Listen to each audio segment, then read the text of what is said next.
all of you.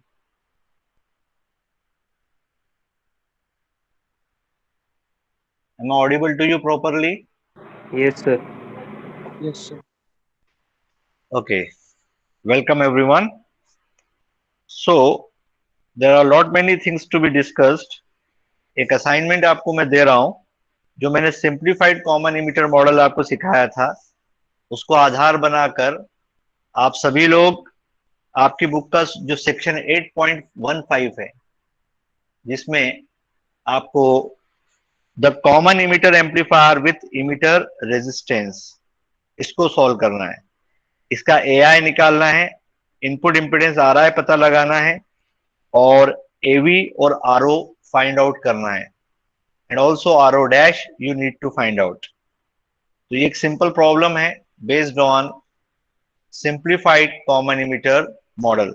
Same problem को आप Miller का जो डुअल है उससे भी एक बार हल करने की कोशिश करेंगे, सॉल्व करने की कोशिश करेंगे।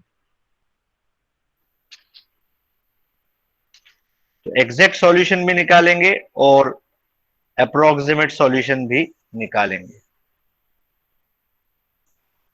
अब एक चीज और आज डिस्कस कर लेते हैं बिफोर योर टेस्ट बिगिन। आज हम देखते हैं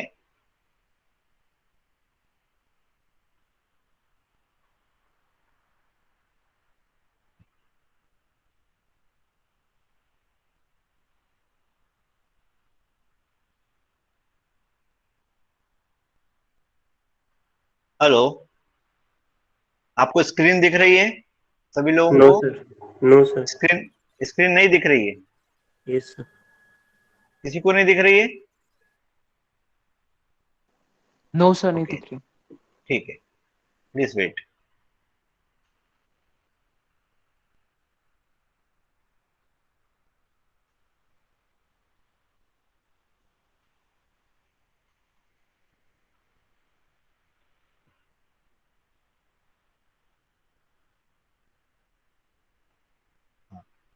अब देखिए आपको स्क्रीन पर दिख रहा है? Yes, sir. स्क्रीन विजिबल है?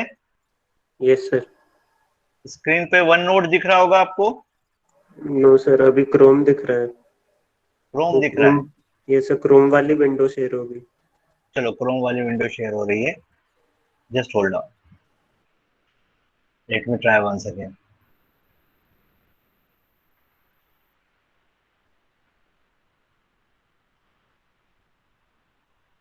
अब क्या है, अब क्या दिख रहा है?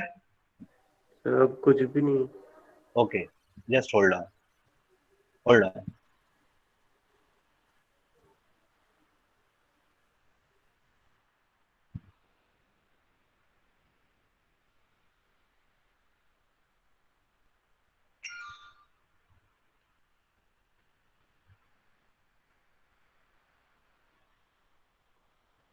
अब देखिए, Yes, sir.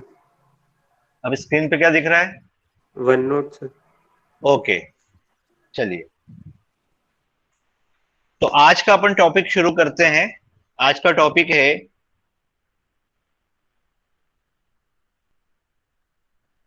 हाई सॉरी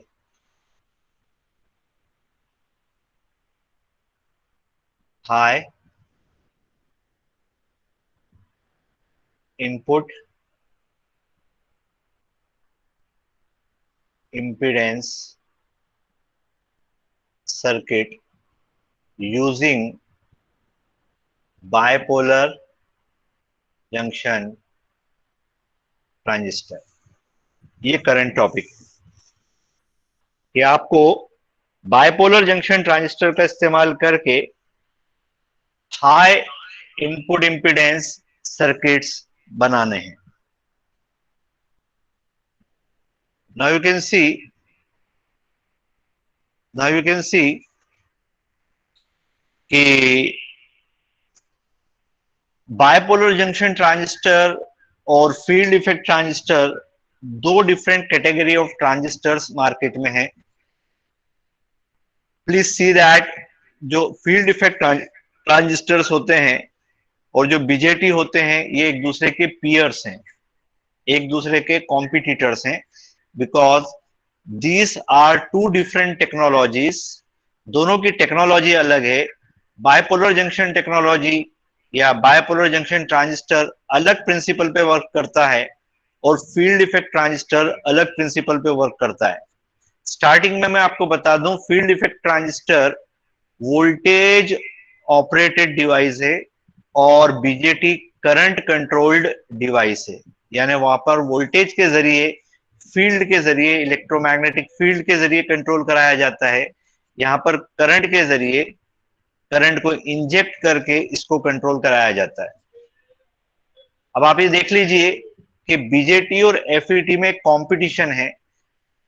आपको पता होना चाहिए आज के दौर में फील्ड इफेक्ट ट्रांजिस्टर बहुत ज्यादा यूज होता है, खास तौर पर जो मॉडर्न कम्युनिकेशन है, स्पेस कम्युनिकेशन है या स्पेस से रिलेटेड जितनी इलेक्ट्रॉनिक्स है उसमें एफईटी का ज्यादा से ज्यादा इस्तेमाल होता है।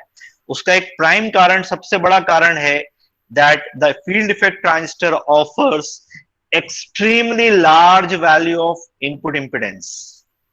जो आरआई की वैल्यू, जो आरआई की वैल्यू एफईटी ऑफर करता है वो सुप्रीम है। यानी बीजेटी पूरी कोशिश करने के बाद, यानी अगर हम बीजेटी को कॉमन कलेक्टर मोड में लगा दें, इमिटर फॉलोवर मोड में लगा दें, तब भी एफईटी की बराबरी नहीं कर सकता। एफईटी बड़ी आसानी से 400 मेगा ओहम का इनपुट इंपीडेंस प्रोवाइड कर देता है स्टैंड अलोन बेसिस पे, अकेला भी एक ट्रांजिस्टर भी लगा दे तो बीजेटी वालों ने भी ये सोचा कि क्यों ना हम भी कोई ऐसा सर्किट बनाए जो एफईटी के हाई इनपुट इंपीडेंस की क्वालिटी को टक्कर दे सके या उसकी आंखों में आंखें डालकर देख सके। तो ऐसी एक कोशिश एक व्यक्ति ने करी जिसका नाम था डार्लिंगटन।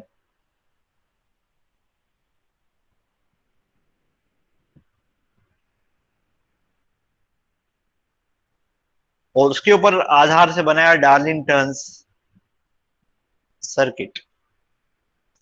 डार्लिंगटन ने क्या किया, उसने दो transistor back to back connect किए।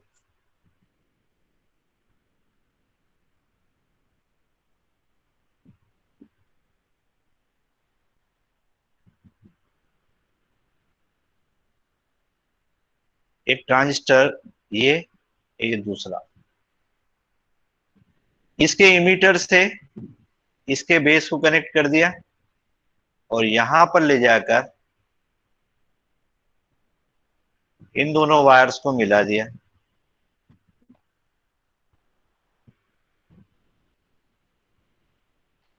तो यहां पर ले जाकर एक कंपोजिट कलेक्टर बनाया, यहां पर एक कंपोजिट बेस बनाया और यहां पर एक कंपोजिट इमीटर बनाया।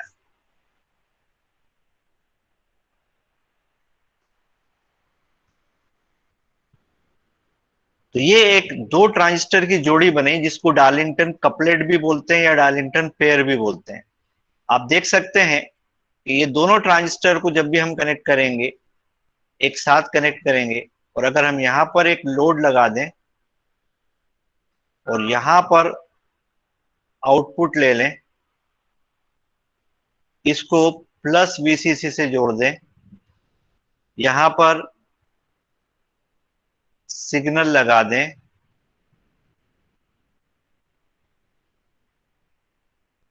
दिस इज योर आरएस, तो आप बड़ी आसानी से देख सकते हैं कि ये दो कॉमन कलेक्टर सर्किट एक दूसरे के साथ कैस्केडिंग में हमने कनेक्ट कर दिए हैं। You can see that. So these are two BJTs connected in series with one another. एक का आउटपुट दूसरे के इनपुट में लगाया है, तो CC डैश CC कॉम्बिनेशन हमने यहां पर बना लिया। आपने अभी तक इतनी पढ़ाई कर ली है कि आपको पता चल गया होगा common emitter, common base, common collector के माध्यम से कि जो सबसे ज्यादा इनपुट इंपीडेंस देने की शक्ति या क्षमता रखता है वो कॉमन कलेक्टर है। तो अब हमने दो ट्रांजिस्टर को back to back common collector लगाया है तो हमारी उम्मीद है कि जो इनपुट इंपीडेंस अब हम यहां से देखेंगे वो ओवरऑल इनपुट इंपीडेंस हमको काफी लार्ज मिलना चाहिए। एंड सेकेंडली, हम सभी को पता है कि जो कॉमन कलेक्टर एम्पलीफायर होता है उसका एआई काफी बड़ा होता है। Out of the three competitors, common emitter, common base, common collector, AI of common collector is greatest. तो अगर दो ग्रेटेस्ट को एक दूसरे के सीरीज में लगाएंगे तो ये जो डार्लिंगटन सर्किट बना, इसका AI we assume that will be maximum, maximum मिलना चाहिए हमारा इस सिचुएशन में। आप सब लोगों को मेरी बात समझ में आ रही है यहां तक, सभी लोगों Yes, sir. को? ओके। तो हमने दो ट्रांजिस्टर्स सीरीज में कनेक्ट करे। पहले वाले के इनपुट पर, इनपुट बेस पर दिया यहां पर, इसको आप चाहो तो V1 या VI कॉल कर लो, जो आपको ठीक लगे। और जो इंटरमीडिएट आउटपुट होगा उसको हम V2 कॉल करेंगे, और जो फाइनल आउटपुट होगा उसको हम VO कॉल करेंगे। अब जैसे कि आप जानते हैं, हमारी आदत है बड़ी पुरानी कि जब भी डीसी और एसी सोर्सेज एक साथ कार्य करते हैं, then we attack one at a time. हम एक दुश्मन का एक बार में मुकाबला करते हैं। तो हम फिलहाल क्योंकि क्यू पॉइंट निकालने में इंटरेस्टेड नहीं है, हमारा फोकस बायसिंग नहीं है, हमारा फोकस सिग्नल का एनालिसिस है, तो हम जो बायसिंग बैटरीज है उनको न्यूट्रलाइज कर देंगे, यानी सुपरपोजिशन थ्योरम लगाएंगे, यानी जहां जहां पर बैटरीज कनेक्टेड है उन सबको शॉर्ट कर देंगे। अगर प्लस है तो माइनस से शॉर्ट करेंगे, और सर्किट में अगर ग्राउंड दिया है तो प्लस को भी ग्राउंड से ले जाकर मिला देंगे और माइनस को भी ग्राउंड से ले जाकर मिला देंगे। यानी ये जो है ये ले जाकर हम ग्राउंड से मिला देंगे। तो जो प्लस वीसीसी है हम उसको ग्राउंड से जैसे ही ले जाकर मिलाएंगे तो आप देख सकते हैं ये सर्किट मॉडिफाई हो जाएगा। और मॉडिफाई होकर कैसा दिखाई पड़ेगा वो हम देखते हैं। मॉडिफाई होके सर्किट कैसा दिखाई पड़ेगा,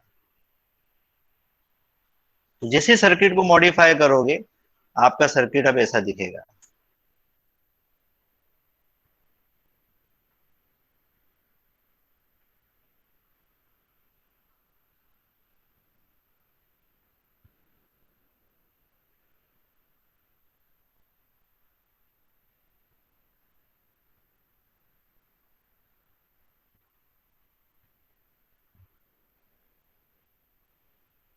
आप भी अपनी कॉपी में बनाइए।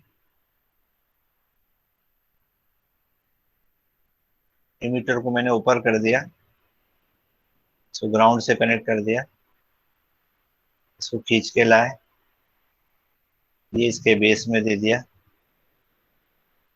इसके भी कनेक्टर को हम नीचे खींच के ले आए, और यहां पर हमारा लोड कनेक्ट हो गया RL। ये हमारा हो गया V2, this voltage is VO, this voltage is V1 और VI, ये RS है, ये VS है। Are you comfortable with this circuit?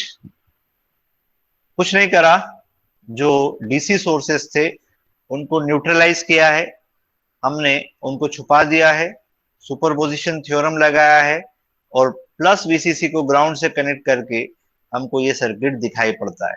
Now this becomes a double stage amplifier in which one common collector is connected with another common collector। अब अगर आपसे मान लीजिए हम बोलें कि इसका RI निकालो, इस सर्किट का फाइनल RO निकालो, RO डैश निकालो, राइट, ओवरऑल AI निकालो, ओवरऑल AV निकालो, ओवरऑल AVS निकालो। तो आपको कोई बहुत विशेष परेशानी नहीं होना चाहिए। अब आप देखिए कि यहां पर हम एक थोड़ा सा सिंप्लीफिकेशन करने जा रहे हैं। हम ये मानेंगे कि जो ट्रांजिस्टर 1, उसके बाद ट्रांजिस्टर 2 है, ये ट्रांजिस्टर 1 है, ये ट्रांजिस्टर 2 है। तो ट्रांजिस्टर 2 के लिए हम ये मान के चल रहे हैं that HOE-RL is less than or equal to 0.1। तो जैसे हमें पता चला HOE-RL सेकंड वाले ट्रांजिस्टर के लिए 0.1 से छोटा है, then we are entitled to use simplified common emitter model।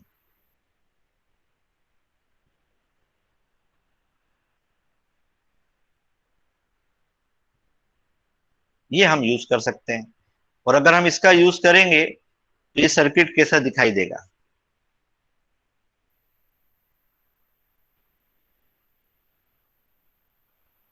Circuit कैसा दिखाई देगा। तो we start from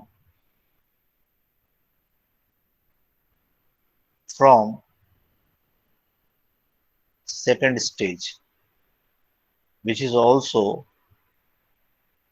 final stage. और फाइनल स्टेज पर अगर हम मॉडल लगाएं तो हमें ऐसा दिखेगा।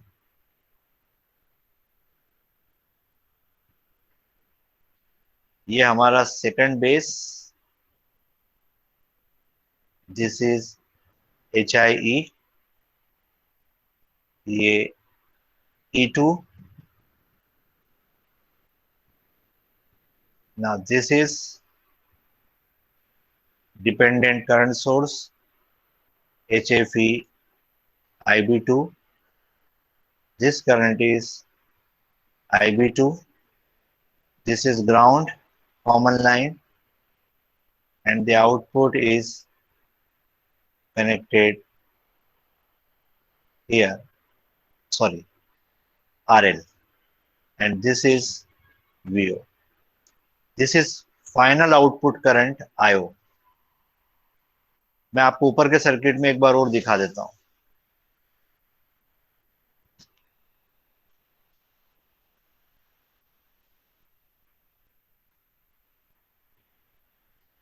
इस सर्किट में देखिए, इस करंट को मैंने IB2 माना, यह हमारा करंट IB1 है, ये करंट हमारा IO है, और इसी को आधार बनाकर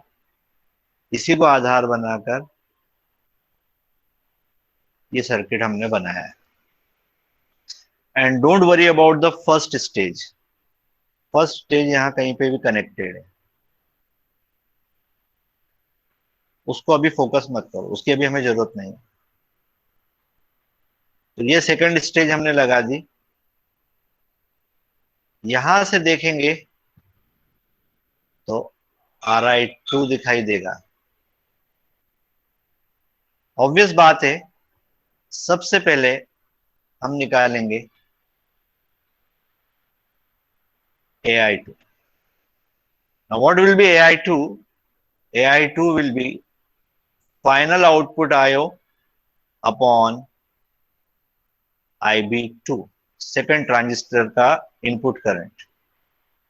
देख लीजिए, IO की वैल्यू अगर यहां पर हम किरचॉफ का करंट लॉ लगाएं, then this current will become combination of this current plus this current.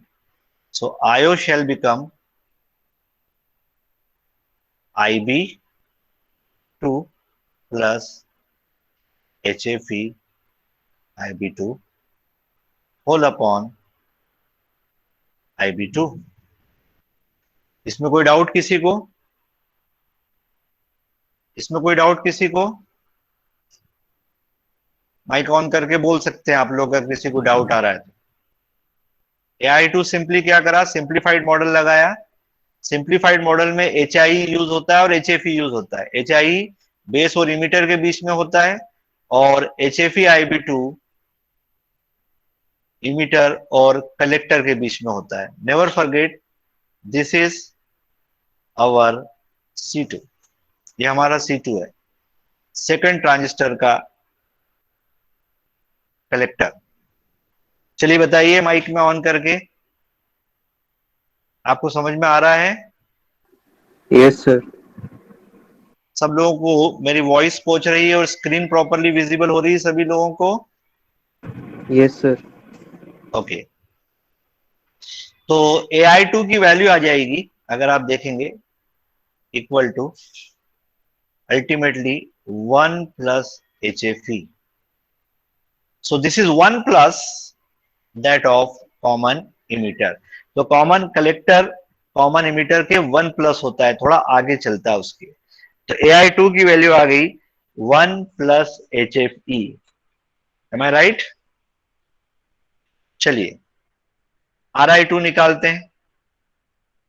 RI2 by definition will be voltage between here, never forget, this voltage is V2 with respect to ground के respect में। So can you write down, क्या आप लिख सकते हैं that RI2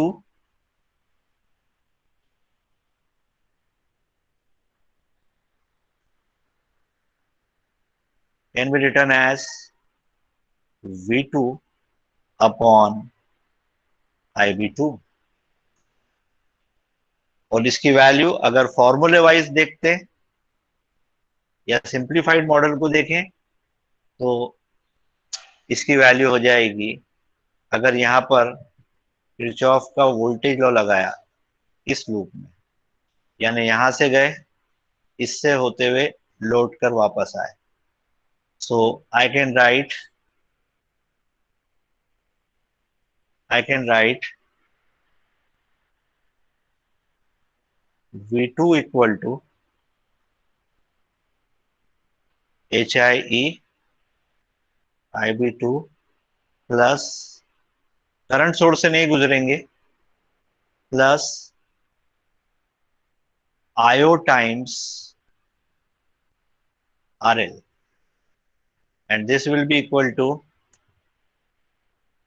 HIE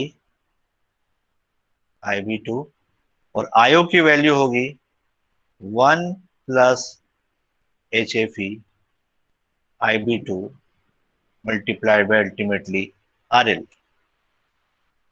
IB2 common निकाल के दूसरी तरफ भेज दिया और यहां ले जाके वैल्यू रख दी इस फॉर्मूले में।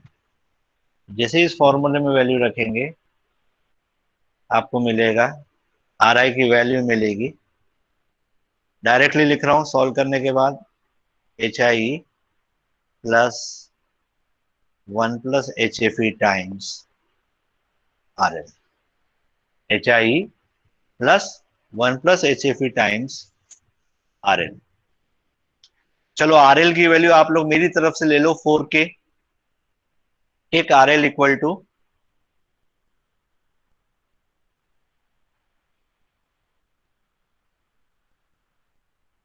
4K, बॉर्डर वैल्यू ले ली। HIE की वैल्यू आप सबको पता है 1.1 K ओहम, HFE 50, बताइए RI2 कितना आएगा? RI2 की वैल्यू बताइए।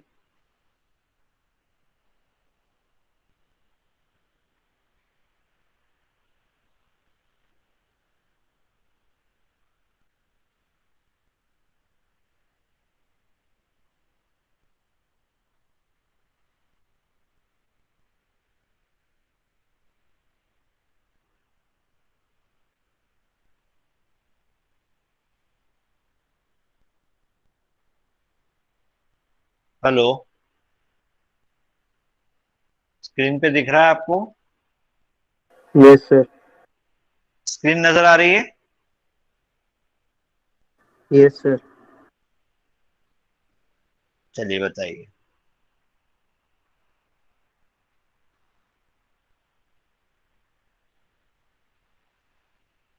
बताइए।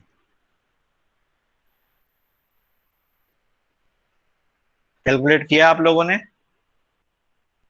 Sir 205.1 yes double sir. Zero two kilo. Zero sir 205.1 के 205.1। 1 किलो। ठीक है। Yes sir. ठीक है। Okay, agreed. आपको स्क्रीन दिख रही है जो मैं लिख रहा हूं यहाँ पर? Yes sir. हिडन तो नहीं है स्क्रीन? No sir. तो दिख रहा है Ri2 आया आपका 201। Sir 205.1 kilo. Okay, 205.1 what ever. तो ये तो एक आपको बताने के लिए है कि कॉमन कलेक्टर की जो सेकंड स्टेज है उसका इनपुट इम्पिडेंस बड़ा आया है, बट इतना भी इंप्रेसिव नहीं है, इतना भी हैंडसम नहीं है जितना फील्ड इफेक्ट ट्रांजिस्टर में आपको मिलता है। So what we have done is, हमने एक ट्रांजिस्टर को दूसरे के साथ लगाया है, जो अभी हम देखते हैं कि ओवरऑल आ रहा है हमको कितना मिलेगा। आप सब लोग अपने कैलकुलेटर के साथ प्रिपेयर रहिएगा, मैं बीच बीच में आप लोगों से सवाल पूछने वाला हूं। तो जब भी आप जवाब देंगे तो पहले अपना नाम बोलेंगे और उसके बाद नाम बोलने के बाद जवाब देंगे, so that it will be on records. चलिए, अब निकालिए AI2 सेकेंड स्टेज का। सॉरी, हाँ सेकंड स्टेज का AI2 तो अपन ने निकाल लिया already, sorry. AI2 is known to us. अब निकालिए AV2। तो AV2 होगा output voltage upon penultimate output voltage, that is V2। Direct formula लगाना चाहो तो लगाओ, नो इश्यूज। ये हो जाएगा AI2 RL2 upon RI2। Agree dear friends? Value रख लीजिए आप लोग अपनी अपनी कॉपी में। AI2 की वैल्यू है 1 plus HFE, RL is RL, RI2 is HIE plus 1 plus HFE RL। आप सॉल्व करके देख लीजिएगा, AV2 will be less than 1, rather approximately equal to 1। 0.9 something इसकी वैल्यू हमेशा आती है। अभी भी वैल्यू रख के देख लीजिए, AI2 51, RL 4K और RI2 आपका हो जाएगा 205.1 K। सॉल्व करके देखो आंसर कितना आता है। Sir 0.994। Very good. So once again it has been proved that, once again it has been proved that कि जो कॉमन कलेक्टर है वो वोल्टेज गेन नहीं देता है, वोल्टेज को मेंटेन करता है, सिर्फ करंट गेन देता है, अच्छी खासी वैल्यू देता है और इनपुट इंपिडेंस बढ़ा कर देता है। आउटपुट इंपिडेंस की अभी अपन बात नहीं करेंगे, आउटपुट इंपिडेंस की फिलहाल हम बात करने वाले नहीं है। चलिए, अगर आपको ये समझ में आ गया तो अब हम फर्स्ट स्टेज की तरफ प्रस्थान करेंगे। अब फर्स्ट स्टेज के लिए अगर हम सर्किट बनाएं तो आप लोग एग्री करेंगे कुछ ऐसा बनेगा। सोर्स ऑफ सिग्नल, सॉरी,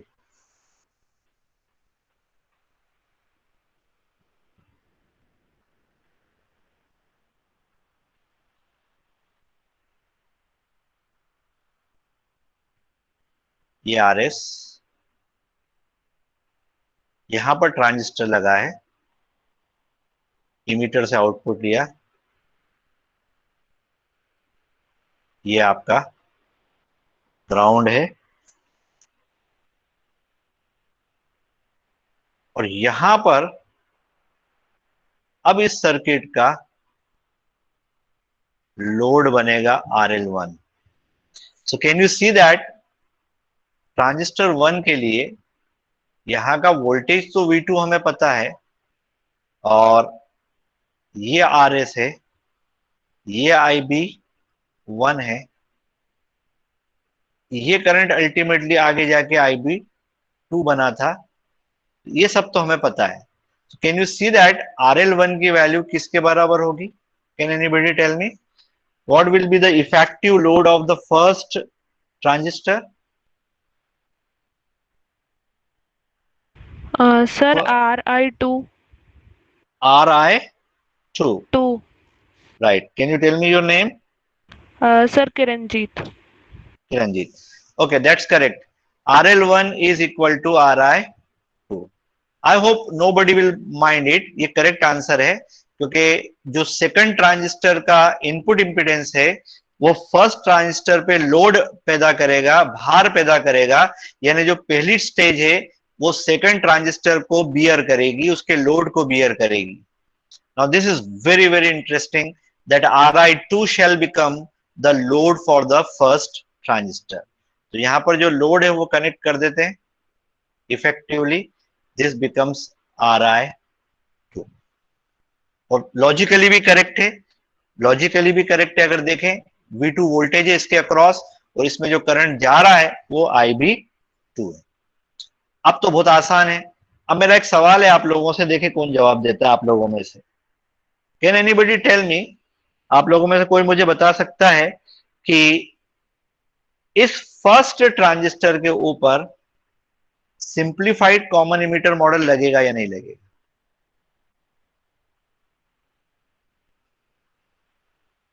बताइए. Can you use simplified common emitter model here or not? Let me know. First transistor के ऊपर कौन बताएगा?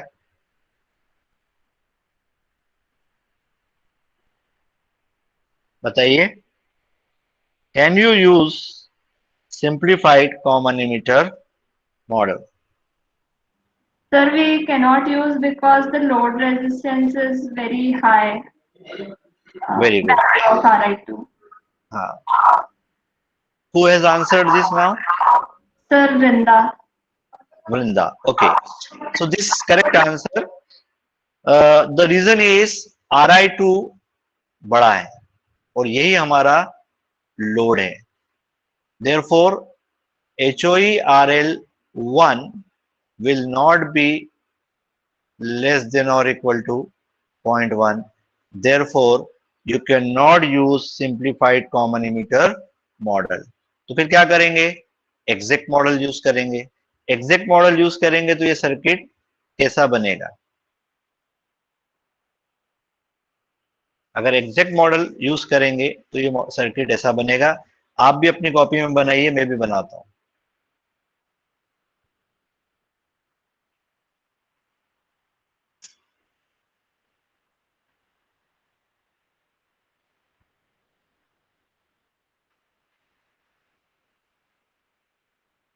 ये RS सोर्स ऑफ सिग्नल, ये हमारा base 1, HIE sorry HIC common collector है. फिर उसके बाद यहां पर लगाएंगे plus two minus HRC V2 output voltage. यहां पर लगाएंगे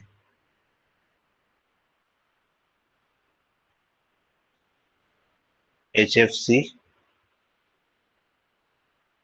IB1 और यहां पर लगाएंगे HOC और अल्टीमेटली यहां लगा है RL1 और जो RL1 है वही हमारा RL2 है. ये करंट हमारा, आप चाहो तो इसको IO1 बोल दो, फर्स्ट स्टेज का आउटपुट. और बाय द वे ये हमारा IB2 भी है. ये वोल्टेज हमारा V2 है. In issues this voltage is V1. You can call it input current. चलिए अब इस सर्किट को सॉल्व करना है, लेकिन मुसीबत ये है कि इस सर्किट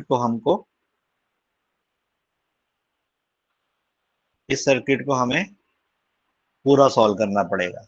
तो सबसे पहले निकालेंगे AI1। तो AI1 होगा minus HFC upon 1 plus HOC RL1 that is RI2। चलिए HFC की वैल्यू रखी अपने टेबल में से देख के 8.2 में से, मैं खुद ही बता देता हूं, वो होगी -51। और HOC की वैल्यू भी करीब करीब HOE के बराबर ही होती है, वैल्यू रख दो डिनोमिनेटर में। सॉल्व करो, आंसर क्या आ रहा है प्लस में, बताइए। माइनस माइनस प्लस हो रहा है इसलिए। आंसर बताइए। HOC की वैल्यू टेबल में से ले लीजिए 8.2 में से।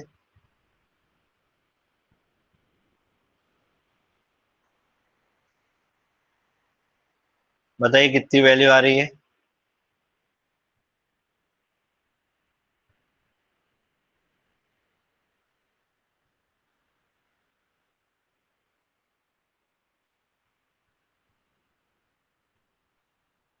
Are you there all of you? Yes sir. Okay, value बताइए। 8.323। 8.323। फिर से देखो, HOC की वैल्यू कितनी ली आपने? 25 into 10 की पावर -6। ओके, और RI2 की वैल्यू कितनी ली?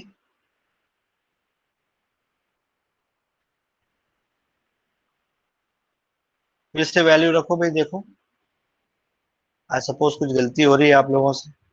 8 पॉइंट समथिंग तो नहीं आएगा। सर 8.323 आ रहा है।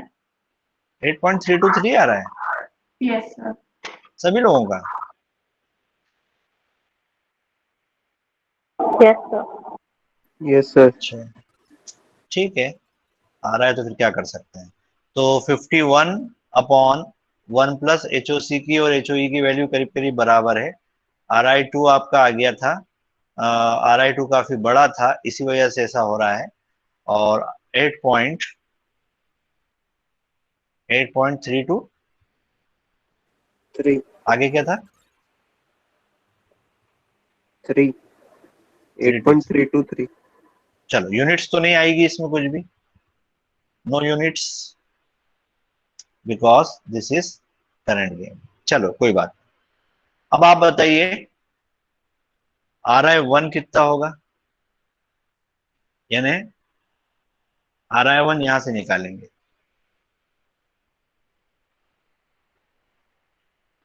ये RI1 है, और जो RI1 है वो हमारा RI है पूरे ट्रांजिस्टर का, वो भी हमें पता है। फॉर्मूला लगाओ, HIC HRC AI1 RL1। Value रख लो सब लोग। HIC और HIE करीब करीब बराबर होते हैं।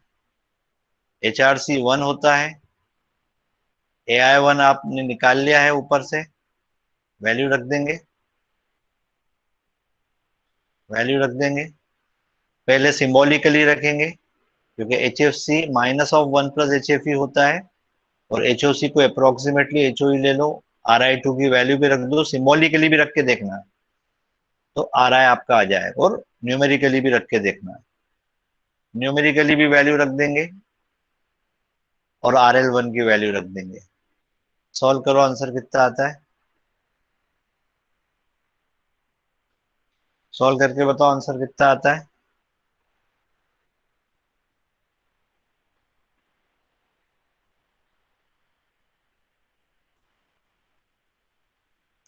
HIC और HIE अप्रोक्सीमेटली बराबर होते हैं, 1.1 किलो। HRC 1 होता है अप्रोक्सीमेटली टेबल में। AI1 की वैल्यू ले लो। सर मेगाओम में वैल्यू आ रही है। हाँ, मेगा ओम में आ रही, कितनी आ रही बेटा? Sir 1.708 mega ohm. Agreed agreed. नाम बताइए आपका? Sir Kiranjeet. Kiranjeet, okay that's right. तो थोड़ी सी कंडीशन हमारी सुधरी है। पहले हम 200 के तक पहुंचे थे, अब दो ट्रांजिस्टर को बैक टू बैक कनेक्ट कर दिया तो हम मेगा में चले गए, लेकिन मेगा में भी अभी हम 2 मेगा को भी टच नहीं कर पाए, अभी तो हम इससे भी पीछे हैं। और आपको मैंने अपने लेक्चर के स्टार्टिंग में बताया था कि जो फील्ड इफेक्ट ट्रांजिस्टर होता है वो 400 मेगा ओहम अकेले ही दे देता है, इतनी बड़ी क्षमता होती है उसकी। यही कारण है कि बीजेटी की सबसे बड़ी खुन्नस, सबसे ज्यादा बीजेटी अगर जीलस होता है एफईटी से, तो इनपुट इंपीडेंस के मामले में कुछ बातें ऐसी है जो बीजेटी के पास अच्छी हैं, एफईटी के पास नहीं, वो मैं वक्त आने पे आपको बताऊंगा। तो आप मेरे लेक्चर्स को ध्यान से सुनते रहेंगे तो पता चलेगा कि दोनों में कौन कहां पर अच्छा है एक दूसरे के साथ। चलिए RI1 भी आ गया, अब आप लोग कर लीजिए। अब आप AV1 निकाल लीजिए।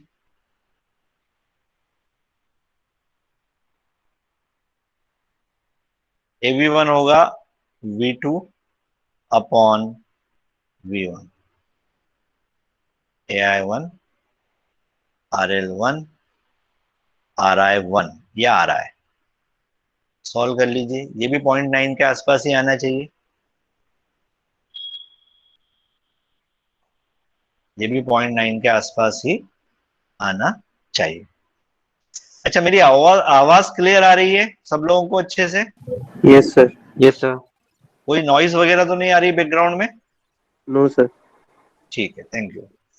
तो इसको भी सॉल्व कर लीजिए, करीब करीब 0.9 समथिंग आएगा। अब एक असाइनमेंट है आपको, इस पूरे सर्किट का आरओ आप निकालेंगे। मैं गाइड कर देता हूं कैसे करेंगे, गाइड कर देता हूं कैसे करेंगे। जब आरओ निकालेंगे तो फर्स्ट ट्रांजिस्टर से शुरू करेंगे। आरओ निकालते हो सबसे पहले इसका RO1 निकालेंगे। इसका RO1 निकालने के लिए कोई इशू नहीं है, RS की वैल्यू दी हुई है, 1 के ले लेना और पहले YO1 निकालना, HOC minus HFC HRC upon HIC plus RS, right? ऐसा करके सॉल्व कर लेना। इसको उल्टा कर लोगे तो आंसर आ जाएगा। फिर आना सेकंड स्टेज के ऊपर। अब सेकंड स्टेज पे जब आओगे तो आपको पता चलेगा कि यहां से हमको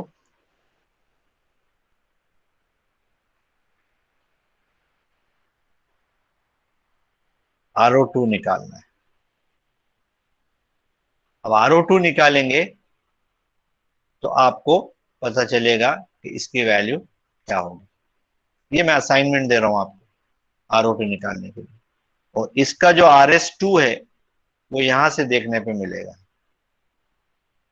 सेकंड स्टेज का source resistance. And please see that RS2 will be equal to RO1। First transistor का आउटपुट इंपीडेंस सेकंड ट्रांजिस्टर का सोर्स रेजिस्टेंस बनेगा। This is how they work together. ये एक दूसरे के साथ ऐसे ही काम करते हैं, दाएं और बाएं, लाइक दिस। तो ये असाइनमेंट है, आप इसका RO निकालेंगे। चलिए अब एक चीज और पढ़ते हैं इसके बाद।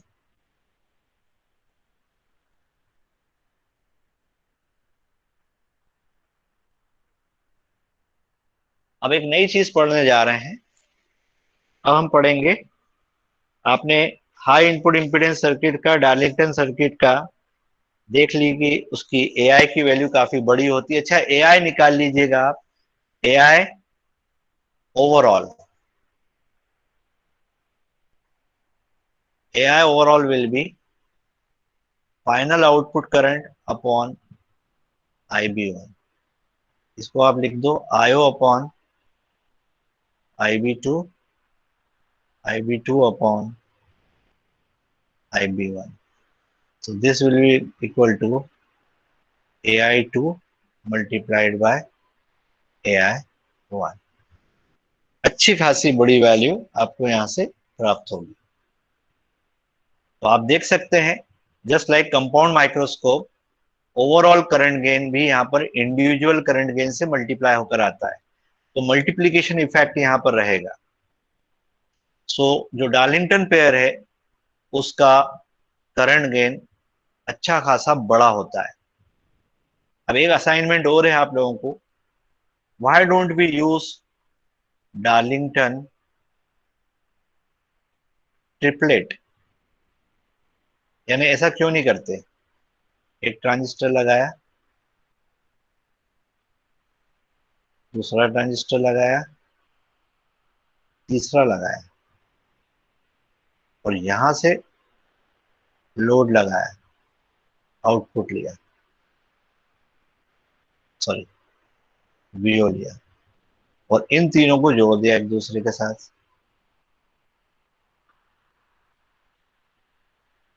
इन तीनों को एक दूसरे के साथ जोड़ दिया कॉमन करके वीसीसी, और इनपुट यहां से दे दिया।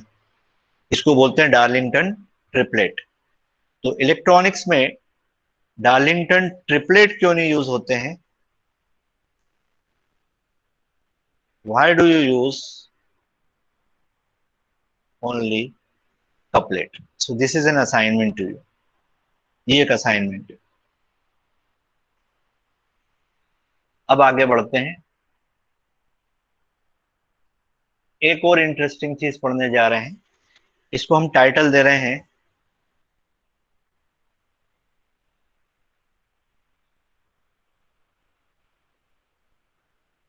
Biasing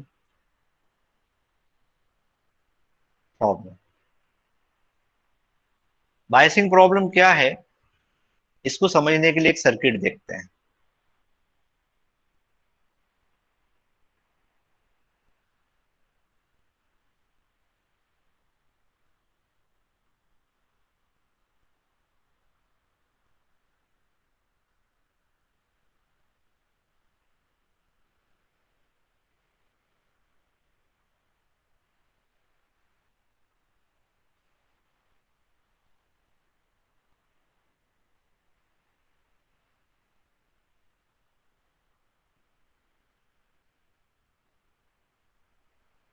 You can call it R1, R2, RS, यहां पर VCC, output RL, and you can take this as ground Vs. This is a practical circuit in which R1 and R2, they are called biasing resistors, and this type of biasing is called voltage divider bias. इस type की biasing को voltage divider bias बोलते हैं, और R1 R2 biasing resistor है। तो ये सारे प्रैक्टिकल सर्किट्स में आमतौर पर ऐसा पाया जाता है। आप देख सकते हैं ये ट्रांजिस्टर कॉमन कलेक्टर मोड में लगा है, बिकॉज इनपुट बेस से दिया और आउटपुट इमीटर से लिया। अब सवाल यह है कि इस सर्किट को अगर आप सिग्नल एनालिसिस के लिए प्रिपेयर करें तो ये कैसा दिखेगा।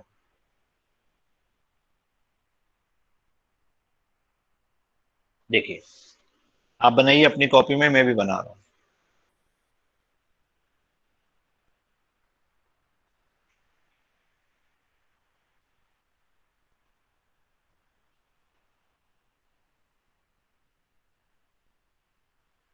वीसीसी को ग्राउंड कर देंगे,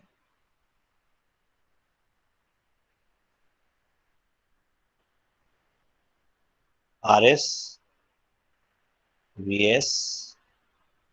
Can you see what will happen to R1, R2? They will become they will come into parallel, R2 and R1. This will go here, meter को ऊपर कर दिया, सॉरी ये कलेक्टर है, ये नीचे, ये ग्राउंडेड,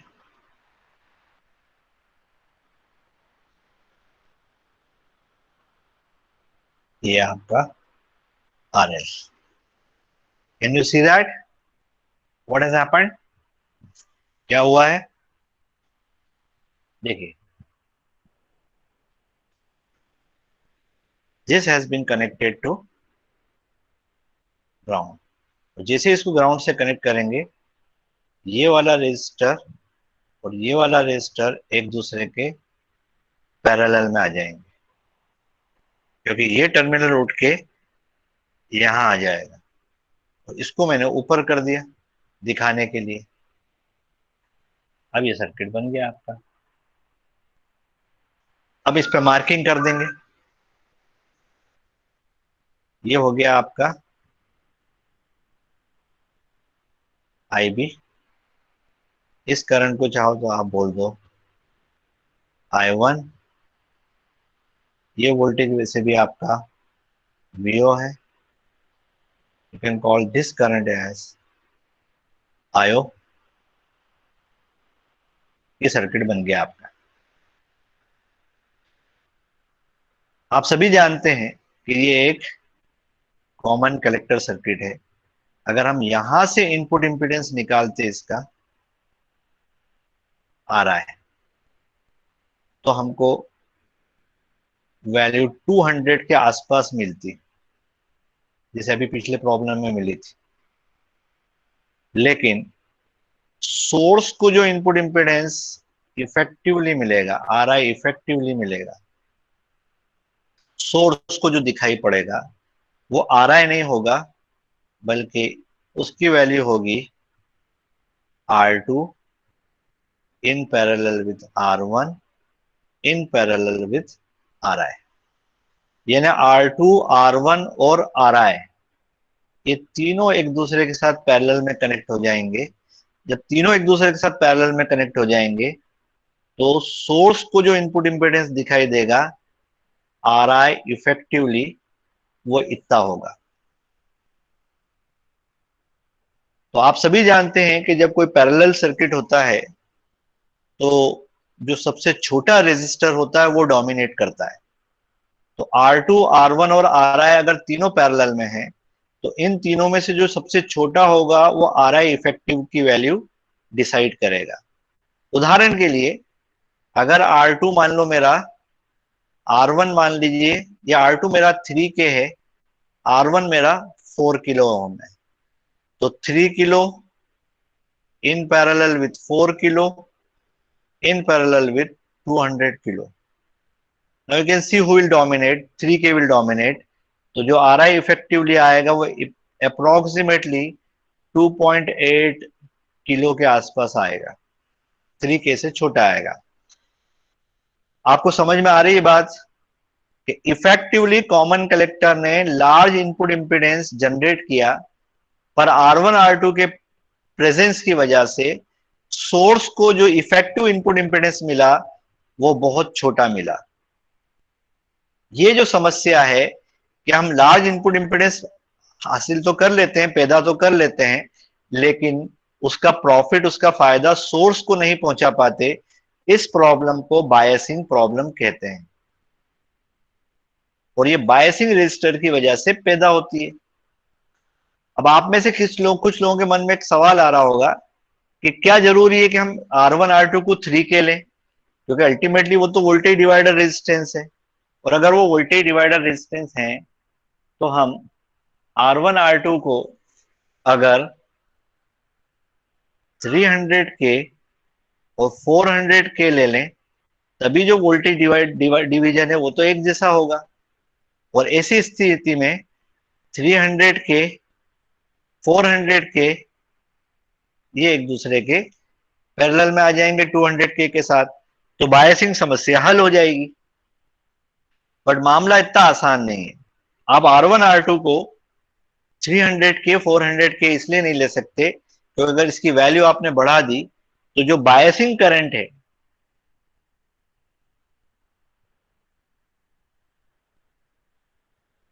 जो डीसी बायसिंग करंट है, वो यहां से जो वीसीसी से आएगा और डिवाइड होकर अल्टीमेटली यहां जाएगा, वो बहुत छोटा हो जाएगा। तो आई बी कैपिटल वाला, क्यूसेंट वाला विल बिकम एक्सट्रीमली स्मॉल। उस सिचुएशन में ट्रांजिस्टर हमारा कट ऑफ में चला जाएगा एक्टिव रीजन से निकलकर। तो पता ये चला कि R1 और R2 को हम बहुत बड़ा नहीं ले सकते, it has to be in few kilo ohms. तो अब इस समस्या का हल क्या निकाला जाए? तो इस समस्या का हल भी हमने निकाला। वो हल ये है कि हमने एक नई टेक्निक अपनाई। उस टेक्निक को कहते हैं boot strapping.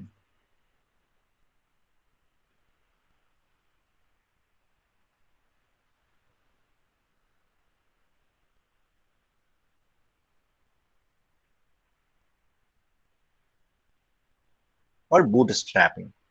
Now, what is bootstrapping? We'll try to understand. वो हमको समझना पड़ेगा कि bootstrapping करते कैसे हैं। bootstrapping के लिए क्या करेंगे? जो हमारा ओरिजिनल सर्किट था ये वाला, दिस वन, ये जो ओरिजिनल सर्किट है इसको थोड़ा सा मॉडिफाई करेंगे। कैसे मॉडिफाई करेंगे देखिए आप।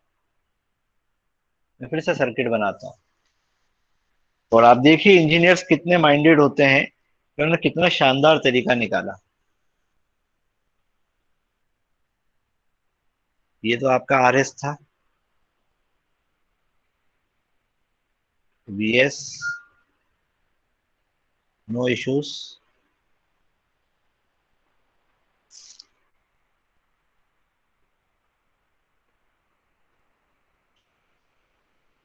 इसको डायरेक्ट जाने दिया ट्रांजिस्टर के अंदर।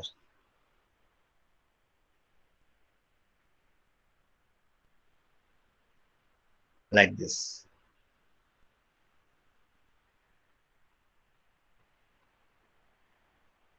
ये हमारा VCC, इसमें भी कोई इशू नहीं है। और जो बायसिंग रेजिस्टर थे उनका क्या करा? लिया, यहां ले जाके बाईपास कर दिया, यहां ले गए। Again this is R1 R2, ये ग्राउंड। अब बायसिंग तो हुई नहीं, तो बायसिंग करने के लिए एक एक्स्ट्रा रेजिस्टेंस लगाया यहाँ पर, तो यहां ले जाके जोड़ दिया I3, यहां से कनेक्ट करके यहां से कनेक्ट कर दिया। और यहां पर एक कैपेसिटर लिया और कैपेसिटर को ले जाके यहां कनेक्ट कर दिया। तो एक R3 एक्स्ट्रा लगाया, एक इलेक्ट्रोलाइटिक कैपेसिटर एक्स्ट्रा लगाया और कनेक्ट कर दिया। अब जो बायसिंग करंट है वो कैसे आएगा अपन अभी समझेंगे। आप सभी जानते हैं कि जो कैपेसिटर होता है डीसी के लिए ये ओपन सर्किट की तरह बिहेव करता है और एसी के लिए ये शॉर्ट सर्किट की तरह बिहेव करता है। तो जब बायसिंग की बात आएगी तो ये कैपेसिटर ओपन सर्किट की तरह बिहेव करेगा और जो बायसिंग करंट है वो यहां से आकर इसमें से होता हुआ इसमें चला जाएगा, यहां से होता हुआ, यहां से होता हुआ, इसमें होता हुआ यहां चला जाएगा। और सिग्नल एनालिसिस की जब बात करेंगे तो ऐसा नहीं होगा। सिग्नल एनालिसिस के लिए यही सर्किट में कैपेसिटर शॉर्ट हो जाएगा। तो अगर मैं कैपेसिटर को शॉर्ट कर दूं यहाँ पे और इसको ग्राउंड से कनेक्ट कर दूं तो आपको दिखता सर्किट कैसा दिखाई पड़ेगा? Can you see what will happen? R1 R2 एक दूसरे के पैरेलल में आ जाएंगे और क्योंकि कैपेसिटर शॉर्ट हो गया, तो ये भी इसके पैरेलल में आ जाएगा। तो सर्किट कैसा दिखेगा मैं बनाता हूं। I redraw the circuit.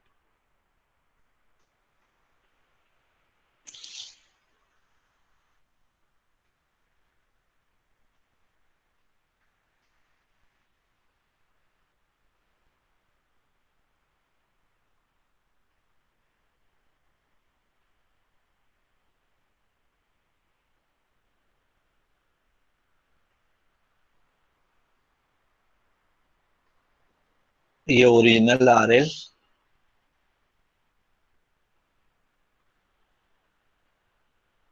यहां पर है,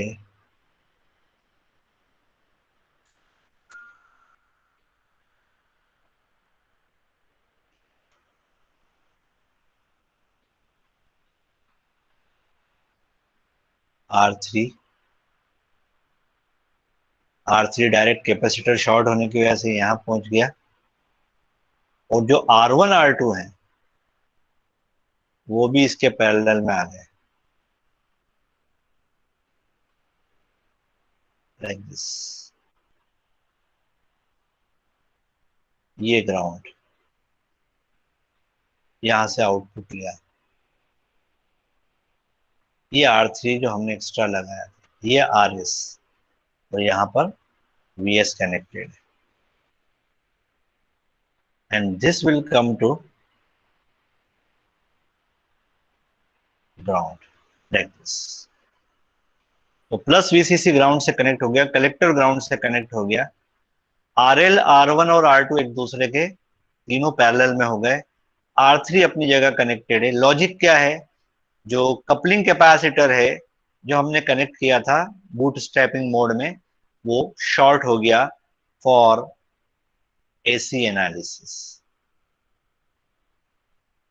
AC एनालिसिस की वजह से। अब आप देख सकते हैं कि ये वाली जो नोड है ये हमारी V1 नोड है, और ये वाली हमारी VO या V2 नोड है। इस नोड 1 और नोड 2 के बीच में ये रेजिस्टर हमें प्रॉब्लम दे रहा है, तो यहां पर हम मिलर्स थ्योरम लगाएंगे। अगर हम मिलर्स थ्योरम लगाएंगे तो ये सेम सर्किट और शानदार हो जाएगा, और मिलर्स थ्योरम लगाने के लिए हमको AV की जरूरत पड़ेगी, and AV will be defined as VO upon V1। Let us pretend that we know it. हम ऐसा बहाना करते हैं, नाटक करते हैं कि ये हमें पता है। अगर पता है तो हम R3 के ऊपर मिलर का थ्योरम लगा देंगे, तो जैसे R3 पर मिलर का थ्योरम लगाएंगे ये सर्किट ऐसा बनेगा। बनाइए।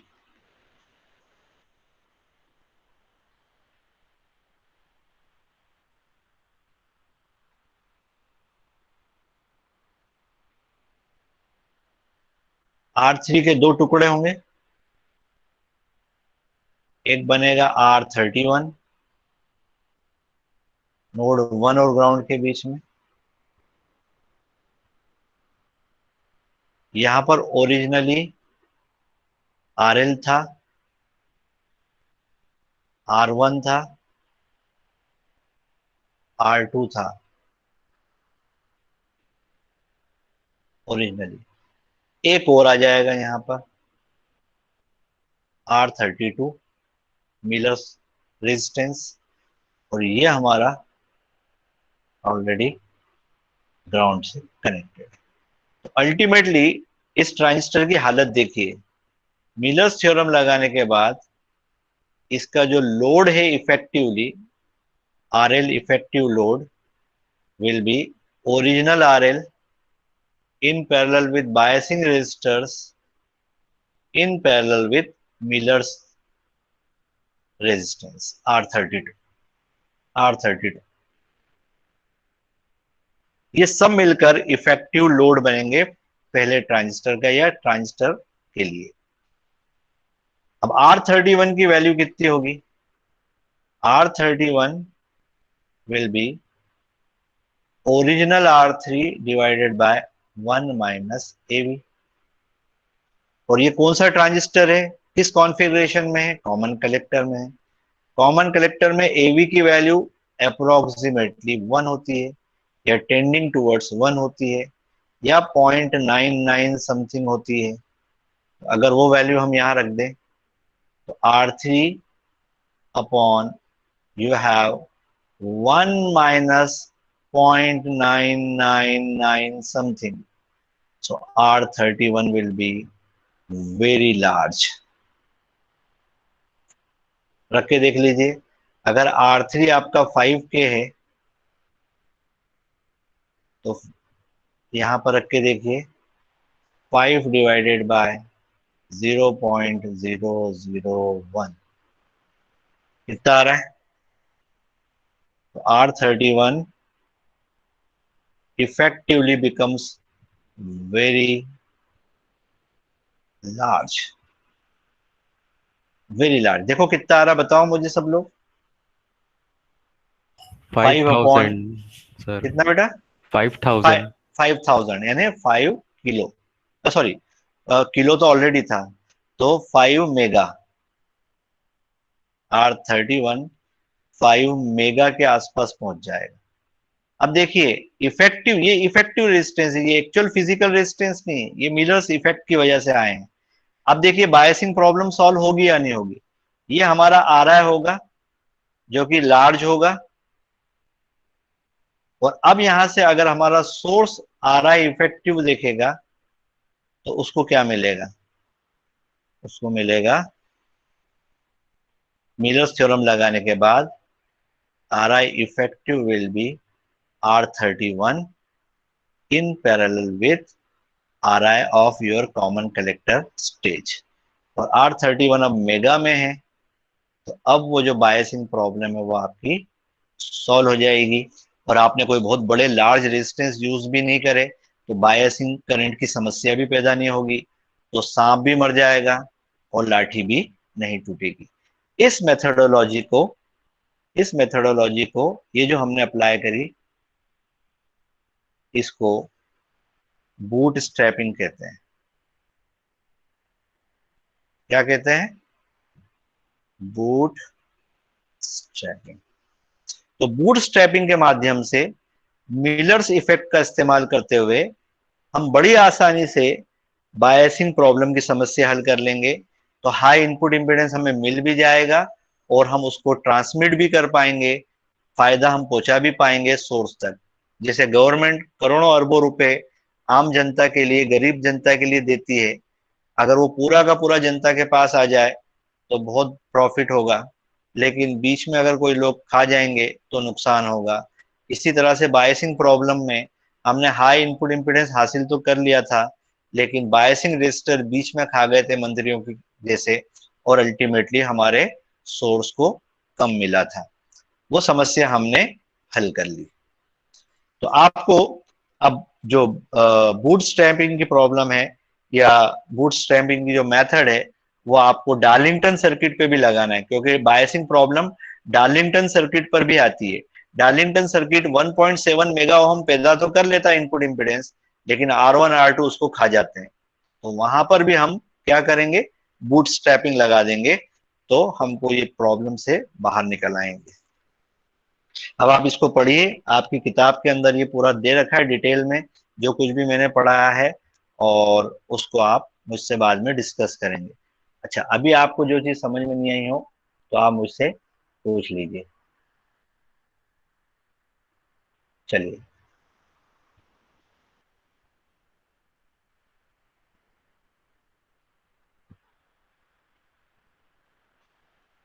चलिए, any questions? Yes Vrinda, what? बोलो बेटा। सर वो बुक का अनसॉल्व क्वेश्चन में डाउट था। अनसॉल्व क्वेश्चन कौन सा वाला? 8.1 और 8.32 जो कल आपने भेजा शायद? Yes sir. हाँ ठीक है, मैं एक काम करता हूँ, मैं उसको ऐसा एक वीडियो बनाकर उसको सॉल्व करके आप लोगों को दे देता हूँ। Okay sir. ठीक है ना? Yes sir. हाँ, एक्चुअली मेरे पास स्टेशनरी शॉर्ट हो गई है, तो ये मैंने कहीं से इंतजाम करा है पढ़ाने के लिए आज आपके लिए। तो थोड़ा टूटा फूटा जैसे भी ड्राइंग बनाई है, you have to bear with it, है ना? Thank you sir. है ना, मैं वो बनाता हूँ आपके लिए। और सेकंड टेस्ट की अच्छी तैयारी करो, कोशिश यही करेंगे कि आप अच्छे से पास हो जाओ, उसमें अच्छे नंबर ले आओ। तो एक तो नकल मत करना, कॉपी मत करना किसी की, एक दूसरे की। जो आपको खुद को आ रहा है वो देखना, गूगल पे सर्च मत करना। बुक खोल के भले आप देख सकते हो, बुक की इजाजत हम आपको दे देंगे, लेकिन गूगल पे जाके सर्च मत करना। राइट? Okay sir. चलो, और कोई कुछ बोलना चाह रहा है? Kuldeep, you want to say something? No sir.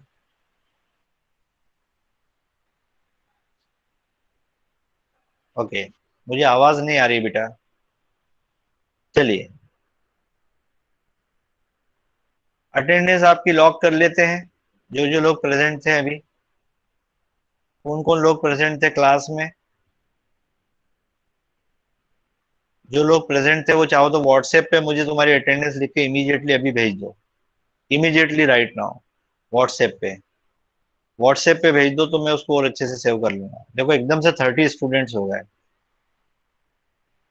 चलिए, how was today's lecture? Good, sir. Okay, thank you very much. It's really so nice. Okay, thank you very much बेटा। तो आप थोड़ा सा किताब में से पढ़ोगे ना, तो जो आपको हल्के फुल्के डाउट्स भी आ रहे हैं वो भी दूर हो जाएंगे, और एक्चुअली करके देखोगे ना, सॉल्व करके, तो और पक्का हो जाएगा वो। I am sure about that. चलिए, अब यहाँ पर अपनी क्लास रोक रहे हैं, and will meet in the next class.